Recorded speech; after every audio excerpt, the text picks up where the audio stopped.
Love makes you wanna get the world to sing along. Love makes the world.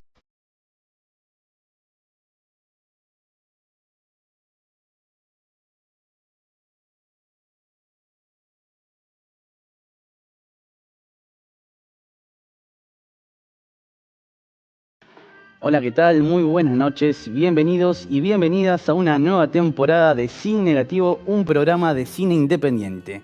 Estamos dando inicio a esta quinta temporada del programa en un año muy particular para Barricada TV porque cumplimos hace poquito, nada más 15 años, nuestro 15º aniversario, así que tenemos por delante un año de mucha celebración, alegrías, pero también de mucha lucha y resistencia. Esta noche quiero recordarles que aquellas que no lo saben o que se olvidaron, estamos transmitiendo por el 32.1 de la TDA, Televisión Digital Abierta, en todo Capital Federal y el primer cordón del conurbano bonaerense y por streaming en todo el mundo a través de todas nuestras redes sociales, nuestro sitio web y nuestro canal oficial de YouTube. Estamos en IMPA, la primer fábrica recuperada del país por sus trabajadores y trabajadoras. Y como siempre es un placer poder compartir este momento de cine con ustedes ahí del otro lado. Ahora sí, para dar inicio a esta nueva temporada de mucho cine, de cine independiente, vamos a recibir la visita de una talentosa, virtuosa directora, guionista y productora de cine argentino. Su reciente película, Todas las Fuerzas, que participó en el Bafisi, se llevó el premio Mejor Película en la competencia argentina Bafisi 26, y se estrenó hace días nada más en salas de cine, sobre todo en el Cine Gomón. Esta noche, para hablar de cine y hablar de la película también, nos visita Luciana Piantanida. ¿Cómo estás, Luciana? Hola, ¿cómo estás? Muy bien. Muchas gracias por tu visita, muchas gracias por estar en este lugar. Es un placer poder hablar con vos de cine. Para arrancar me gustaría preguntarte que nos digas, que nos cuentes cómo le está yendo a la peli Todas las Fuerzas, que recientemente se estrenó. Bueno, muy bien. Tenemos un estreno doble. Estrenamos en abril en el Bafisi y ahora esta semana estrenamos en salas. Así que por suerte la sala llena en las dos ocasiones, con un público muy diverso. Y bueno, intentando seguir armando el mapa, el calendario, digamos, de estrenos a lo largo de todo el país. Genial. Sí. Genial. Bueno, ¿te parece contarnos brevemente, para aquellas que todavía no fueron a verla, sepan de qué se trata, sin spoilear obviamente, pero de qué va Todas las Fuerzas? Dale, es difícil sin spoilear. Pero bueno, es una película de superheroínas, nos gusta decir como una de ciencia ficción proletaria. Sí. Y cuenta la historia de Marlene, que es una trabajadora migrante que vive y trabaja cuidando a una mujer mayor y que por las noches se escapa de su trabajo para ir a buscar una amiga suya que desapareció. Entonces inicia una especie de investigación como si fuera una detective privada, pero en realidad es una trabajadora y conoce un poco el lado B de la ciudad, como los trabajos que se desarrollan mientras la mayoría dormimos. Claro. ¿Y por qué se te ocurrió contar esa historia? O sea... Bueno, yo tenía muchas ganas de filmar una película en el barrio donde vivo, que es el barrio de Once, o sea, no el Once comercial, sino el Once cercano a la Plaza Once. Sí. Que es un barrio así muy diverso, como muy estigmatizado, pero para mí tiene una belleza enorme y sobre todo en la población así rediversa de mucha migración de muchos lugares del mundo, pero específicamente mucha migración latinoamericana. Entonces tenía muchas ganas de hacer una película que transcurriera ahí, tenía muchas ganas también de hacer como si fuera una película de cine negro local, pensando eso, ¿no? Una película donde no hubiera un detective privado, sino una mujer que no tuviera tiempo para llevar adelante la investigación. Y un poco de la cruza de todos esos elementos aparece la película. También nos interesaba mucho como profundizar o trabajar, investigar un poco cuáles eran los trabajos que históricamente o que de los 90, que fue esa gran migración latinoamericana hasta la fecha, le tocan a las mujeres migrantes, ¿no?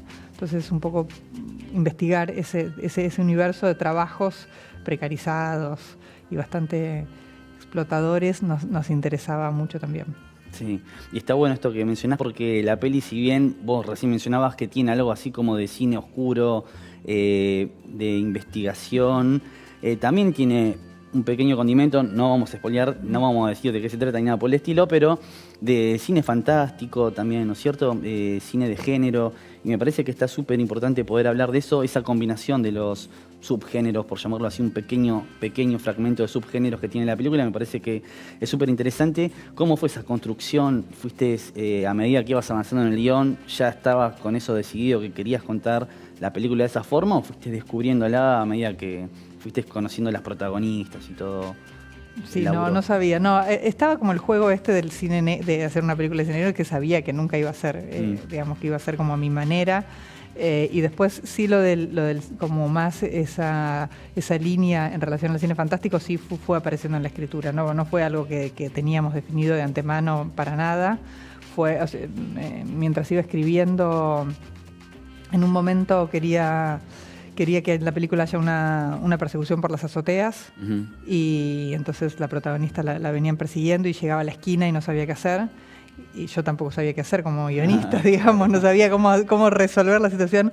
Y medio se me apareció una frase que no está en la película finalmente, porque finalmente no está la persecución en las azoteas, pero que me la acuerdo por la importancia en el proceso, que fue Marlene da un brinco un poco más largo que lo humanamente posible. Ajá. Y como eso fue una pista de que ahí había algo como que en lo que profundizar en la escritura. Así que bueno, yo digo siempre que voy tirando como esos hilitos, como pistas que nos autosembramos, y a partir de ahí se empezó a desplegar como este mundo fantástico, y nos pareció que tenía que estar en la película, digamos, que la película era la combinación de todos estos elementos. Bárbaro. Qué bueno, súper interesante, me parece que quedó genial, es la frutillita del postre, como quien dice, ¿no? Por ahí la historia ya más allá que está bárbara, es como que tenga esos pequeños subgéneros, termina siendo muy, muy encantadora. Y recién ahí mencionabas algo puntual que hablabas de la protagonista, y me gustaría que hablemos un poco de lo que fue el casting, de lo que fue el proceso de elaboración de los personajes. Contanos un poco cómo conociste a las protagonistas, puntualmente de Cecilia Santos, que tengo entendido que fue su primera película. Contanos cómo fue esa construcción, cómo laburaron la dirección de actores, de actrices en esta oportunidad. Bueno, esa era una de las premisas de la película también, que queríamos que las mujeres trabajadoras, o sea, el personaje central, que es el personaje de Marlene, y las trabajadoras que encuentran en el camino, las que le va haciendo preguntas sobre su amiga, sean mujeres migrantes. Así que iniciamos una búsqueda primero buscando actrices que fueran de otro país, y no nos gustaba no sé, algo del color de lo que aparecía. Entonces decidimos hacer una búsqueda más buscando mujeres que no tengan experiencia actoral necesariamente, pero que sí hayan tenido experiencia en los trabajos que la película cuenta. Entonces, bueno, un equipo de casting grande para la película independiente, formado por Andrea Testa, Coca Solís y Jimena Nganussi, que es actriz también. Bueno, empezamos a hacer esa búsqueda con ellas, aparecieron un montón de mujeres, le hicimos una primera entrevista para que nos cuenten un poco de su vida. Bueno, fue hermoso el proceso porque no sabíamos muy bien al principio qué estábamos buscando. Claro. De hecho, no sabíamos ni qué edad tenía la protagonista. No sabíamos si era una mujer de 30, si era una mujer de 50. Sabíamos que era migrante y nada más. Y entonces fuimos un poco como tratando de descubrirla, claro, de tener un poco la intuición abierta a ver qué aparecía y cómo las mujeres que aparecían se acoplaban a la peli, y de a poquito fueron apareciendo, digamos. Celia, bueno, el caso de Celia aparte es como el caso gracioso de que la trajo una amiga que vino a hacer el casting, en realidad ella no lo iba a hacer, como una historia que se repite. Y bueno, y hizo un casting espectacular, la verdad. Y a partir de ahí empezamos a hacer como más pruebas de casting, ya ensayando escenas concretas de la película para ver qué lugar ocupaba cada una de ellas. Y después empezamos, una vez que estaba como definido el casting y definido qué escena hacía cada una, un trabajo como de ida y vuelta con el guión, intentando, bueno, por un lado recuperar o potenciar, o que se note mucho el modo de hablar de cada una, que es bien rico y bien diverso, ¿no? Y el guión está escrito en porteña, porque yo soy porteña, entonces bueno, como tratar de que ellas se puedan apropiar de esas palabras y puedan decirlo a su manera. Y después, bueno, sumarle lo que cada una traía, descartar lo que a cada una había cosas que les resultaban incómodas o que no les salían o que, no sé, o que no eran orgánicas en la escena. Entonces esas cosas las sacábamos, sumábamos otras que traían y ahí fuimos. En el caso de Celia también ensayamos bastante con Silvina Sabater y Andrea Garrote, que completan el elenco y que son actrices profesionales, con ellas no ensayamos tanto las escenas en sí mismas, sino un poco de improvisación para que se conozcan, como más instalar un método de trabajo que nos iba a servir después para el rodaje. Claro. Y después sería también, bueno, un entrenamiento físico fuerte porque tiene ahí su exigencia física también, su personaje. Me imagino. Qué bueno. Che, y te iba a preguntar, se me fue ahora, qué pena. Tengo la última pregunta, pero mientras te escuchaba con el tema del elenco puntualmente, pero bueno, se me fue. Te lo voy a preguntar en el próximo bloque. Dale. Estoy seguro que era interesante. No, ya me acordé, ¿ves? Menos mal. Menos mal. ¿Cuántas nacionalidades hubo en el elenco de actrices? Y ahí, bueno, está Celia, que es de Bolivia, hay varias mujeres que son de Bolivia, hay mujeres de Paraguay, mujeres de Perú, y hay una mujer de Venezuela, y bueno, y las argentinas. Bien latinoamericanista el elenco, muy bueno. Sí, nos interesaba eso, que sea de Latinoamérica. Genial, qué interesante, che. Bueno, vamos a recordar así, no hace falta mencionar todas las salas ni horario y todo, pero así básicamente aquellas que quieran ver la peli, ¿dónde pueden encontrarla todas las fuerzas? Bueno, Todas las fuerzas está en el Cine Gaumont, en Cava. Está en funciones a las 20:30. Mañana domingo, que hay elecciones, no abre el cine, pero después a partir de la semana que viene sí. Y después también lo pueden ver en el Cine Helios en el Palomar, provincia de Buenos Aires.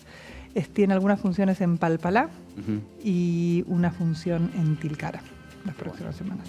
Buenísimo, de lujo. Bueno, nos vamos a ir al primer corte de la noche, ¿te parece? Dale. Bueno, quédate ahí prendido, prendida, no te muevas que ya volvemos con más Sin Negativo.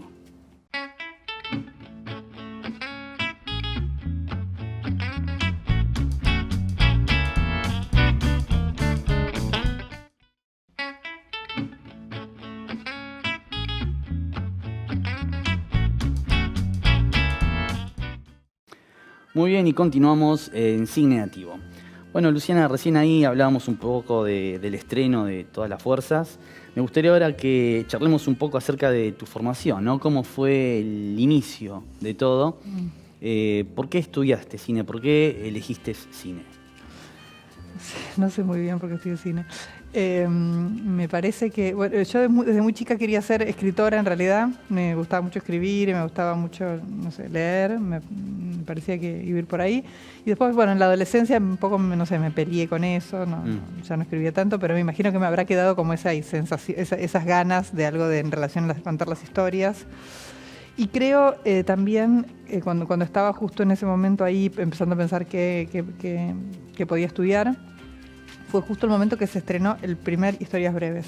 Mirá. Entonces, bueno, fue una experiencia fuerte porque yo no sabía ni que existía la carrera de cine, ¿no? Ahora es muy común, pero en ese momento, Claro, sí. año 95, no era tan común, no se sabía ni dónde se estudiaban. Entonces, bueno, ver como esa primera camada de directoras que hacían sus cortos, las mostraban en el cine, que eran argentinas, me imagino que habrá tenido mucho que ver, digamos, no fue una decisión consciente, pero sí fue como una condición de posibilidad. Claro. Pensé, bueno, se puede, yo qué sé.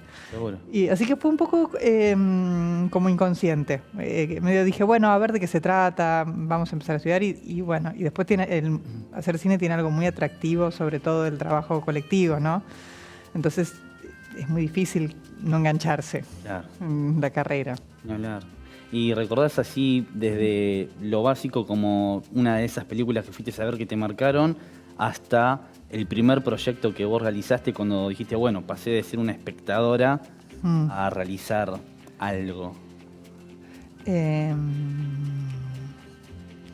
Bueno, justo cuando estaba, no sé si es una película que me impactó, pero sí cuando recién había tomado la decisión también se estrenaron, justo fue un momento que se estrenaba la trilogía de Kieslowski, Bleu Blanc Rouge se estrenaba. Entonces yo nunca había visto películas así y quedé como muy impresionada. Y en el secundario, cuando había empezado a tomar la decisión, decidí hacer un curso en el Rojas. Entonces, bueno, empecé a estudiar en el Rojas y ahí descubrí que había un montón de directores. Me acuerdo que uno de los compañeros, o sea, no era compañero exactamente de este curso, pero estaba en otro curso similar, era Tetsu Lumière, que es un director así independiente que sigue haciendo mucho cine. Sí, cortometrajes también hizo. Hace un montón, así de un lugar y que bueno, me daba mucha admiración en ese momento y me pasaba lo mismo, alguien cercano que hacía algo posible, que estaba buenísimo, como algo ahí muy motivador. Sí.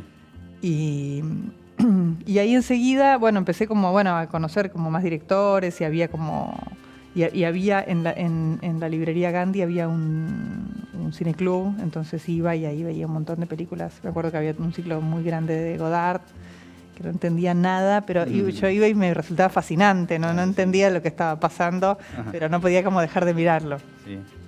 Así que eso fue el principio. Y después me preguntaste... No, y algún laburo, empezaste a estudiar y que de repente agarraste la cámara, pusiste a grabar y salió un corte de algo, no sé. Sí, bueno, el primer corto que hice, o en realidad no el primero, el segundo que hice fue un corto que hice en primer año estudiando.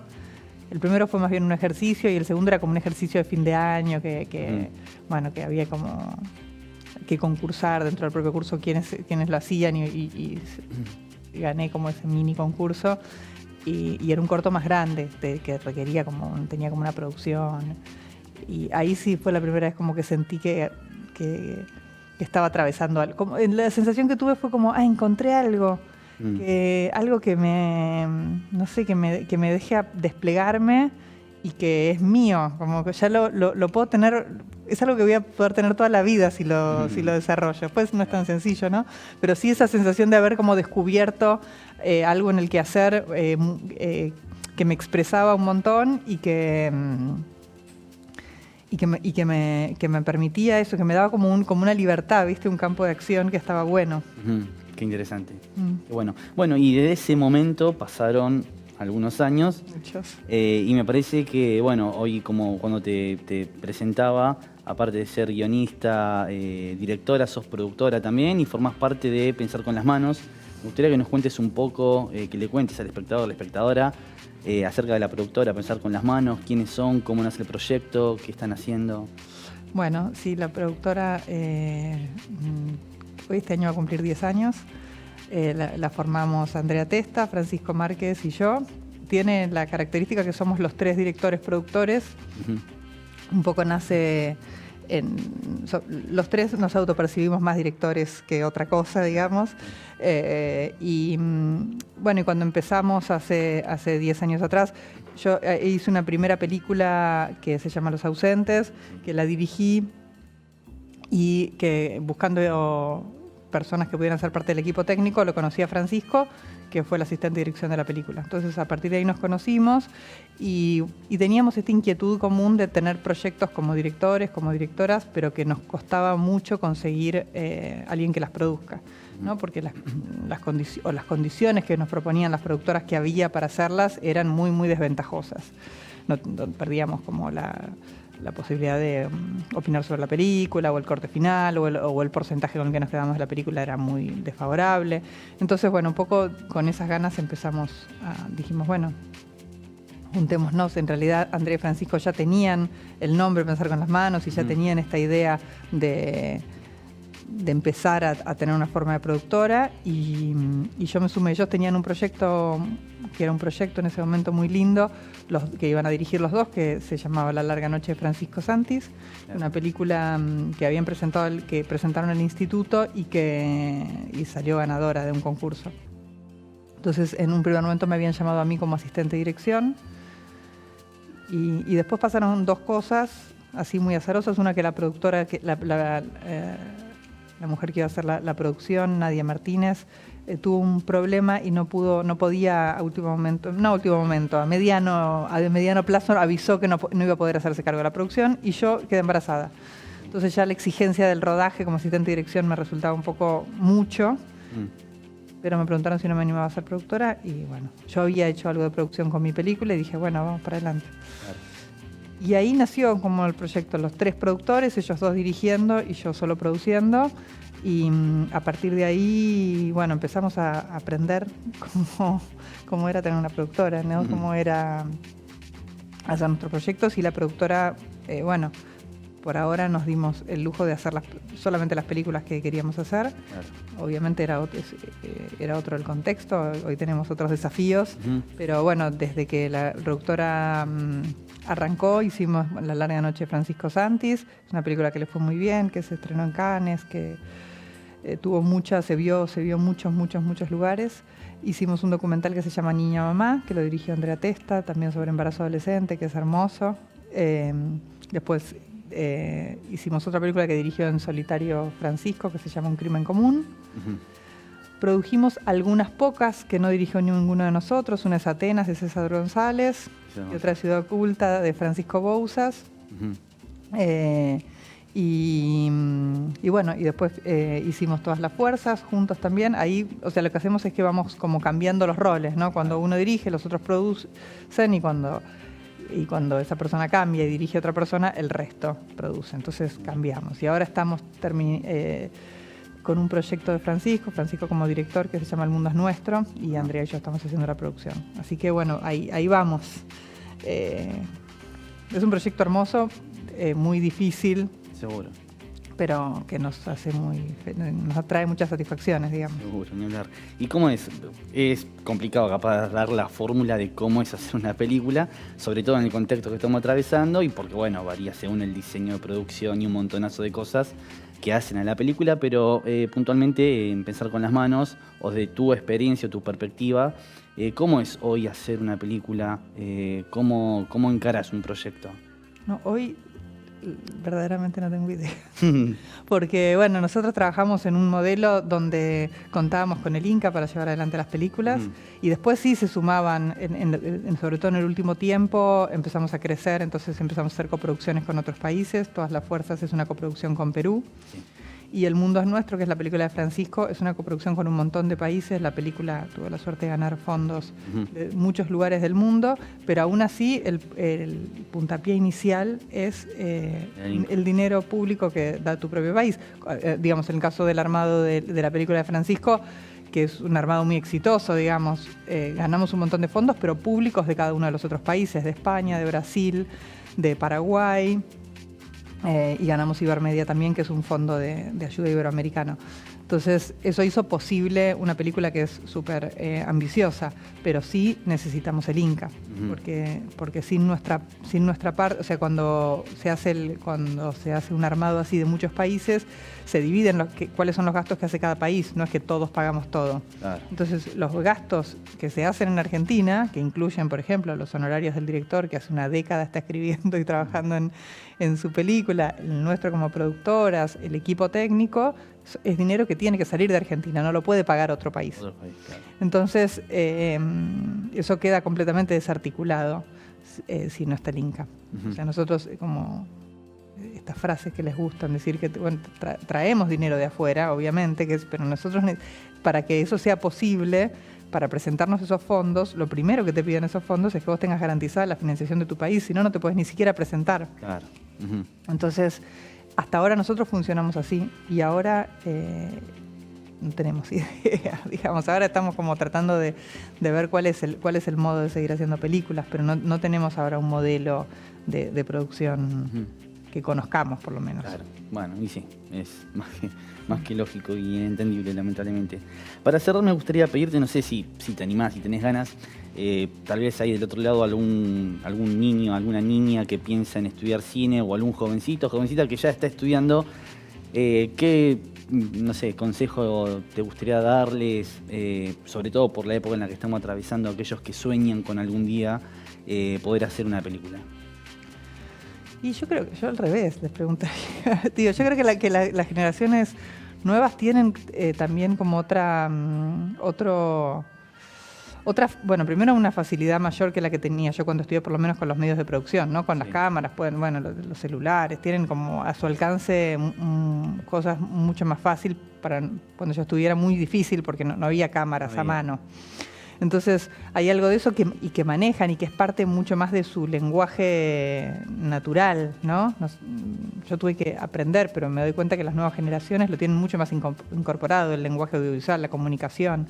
Entonces me parece que siempre hay algo como interesante en el hacer, ¿no? En estudiar un montón, pero sobre todo en hacer, pero no hacer livianamente, digo hacer por hacer, sino hacer, analizar lo que uno está haciendo, repreguntarse, juntarse con otros y con otras para discutir lo que se está haciendo, mostrar lo que uno está haciendo. Como creo que lo antes que se pueda hacer ese proceso, está buenísimo, es un aprendizaje enorme.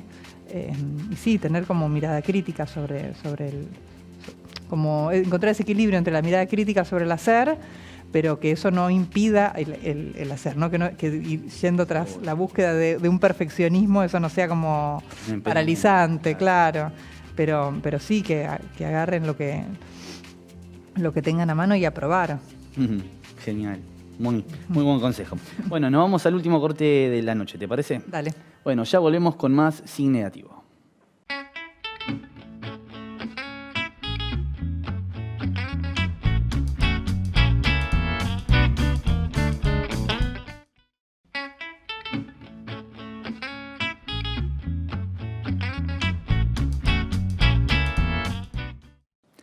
Muy bien, y continuamos en Sin Negativo, ya nos metemos de lleno en el último bloque. Luciana, como para ir cerrando esta hermosa velada de cine, bueno, me gustaría hablar un poquito, que algo mencionabas recién en el bloque anterior, del el contexto actual que nos toca vivir como argentinos, como argentinas. No vamos a hablar de todo lo que está pasando lamentablemente, para eso tenemos otros programas acá en Barricada TV, pero hoy vamos a tratar de hablar un poco acerca de lo que está pasando con el cine.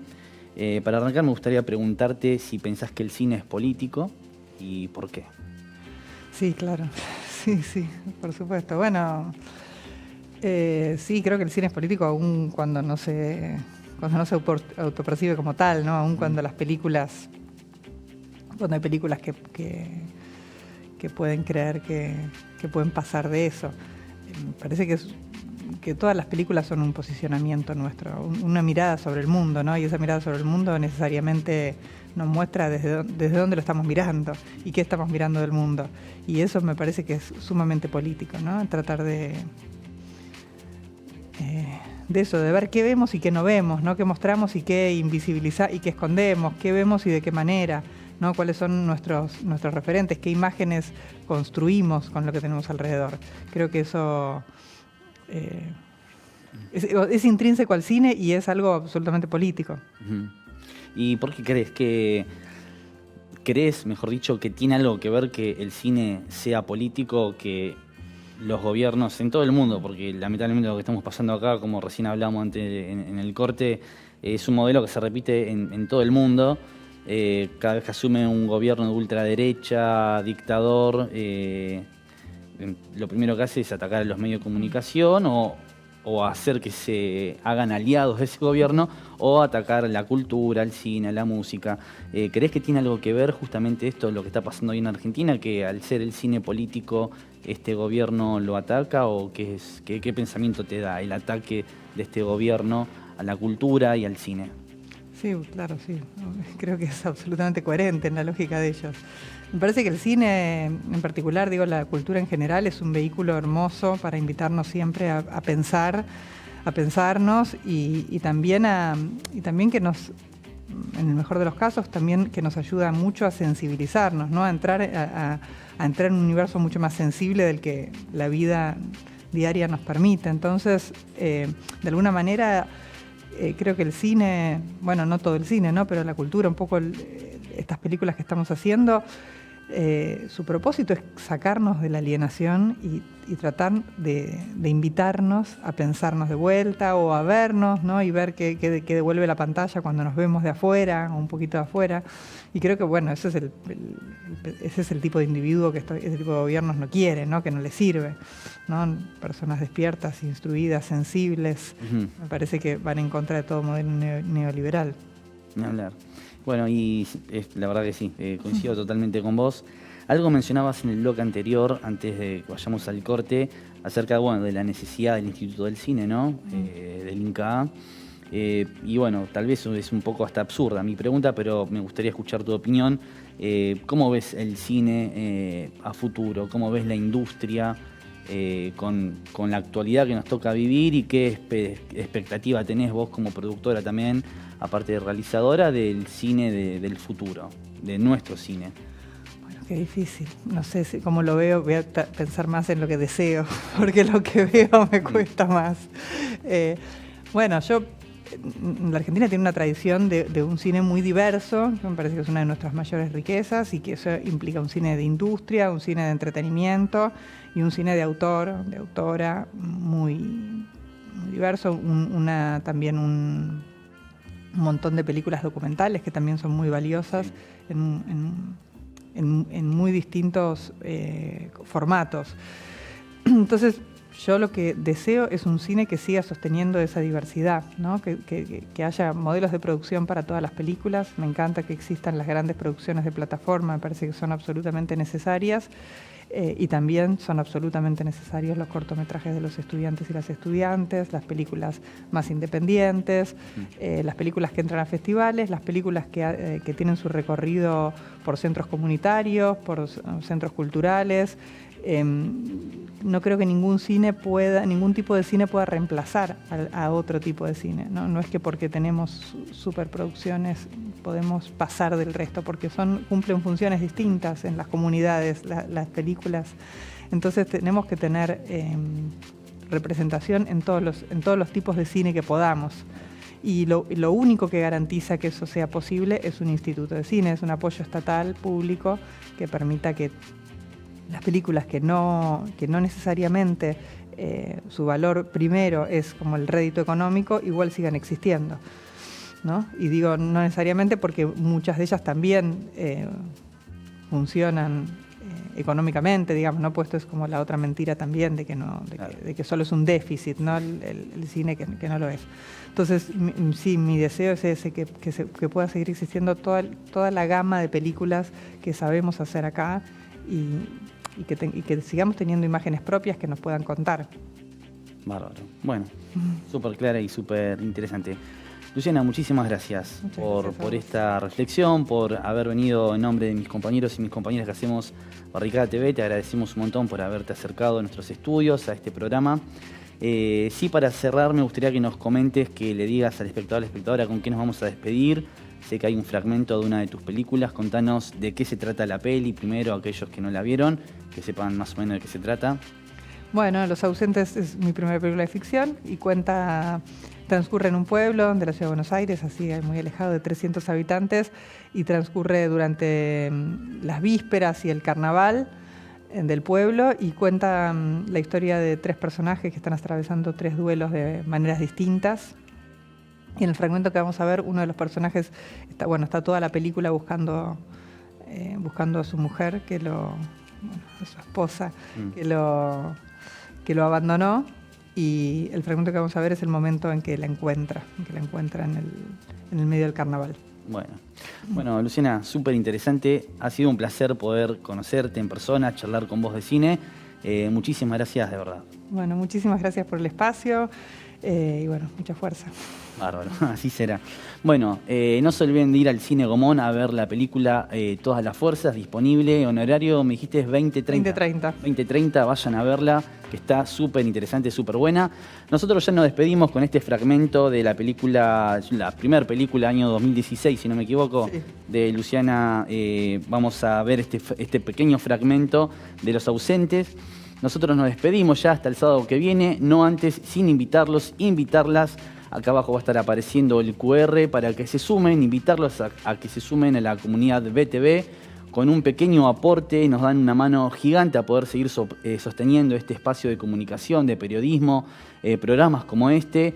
Y a cambio participa por un montonazo de beneficios de la economía popular en indumentaria, librerías, gastronomía, espectáculos, cine, cultura y muchas cosas más. Así que escaneá el código QR, nos das una mano y te sumás a la comunidad de BTV. Ahora sí, sin nada más que decir, que tengan muy buenas noches y disfruten esta pieza cinematográfica. Nos vemos la semana que viene.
Love makes you wanna get the world to sing along. Love makes the